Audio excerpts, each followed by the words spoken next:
Welcome to the Genius Factory. Enjoy the video.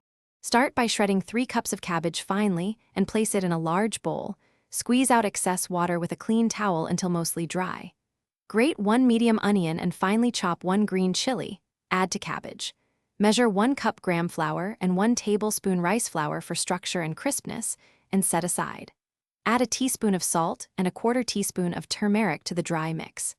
Keep a small bowl of water nearby for binding if needed.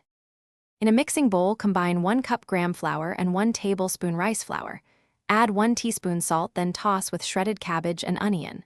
Stir in 1 teaspoon cumin seeds, 1 tablespoon chopped cilantro, and 1/4 teaspoon freshly ground black pepper to season evenly.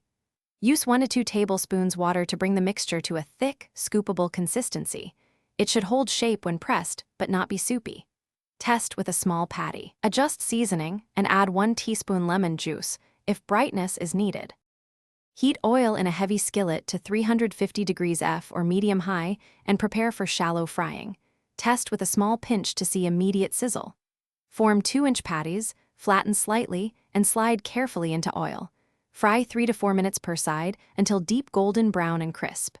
Drain on paper towels and sprinkle a pinch of chaat masala if desired. Serve hot with coconut chutney or tomato ketchup. This recipe yields 4 to 6 servings and stores refrigerated for up to 2 days in an airtight container. Thanks for watching. If you found this helpful, don't forget to like and subscribe.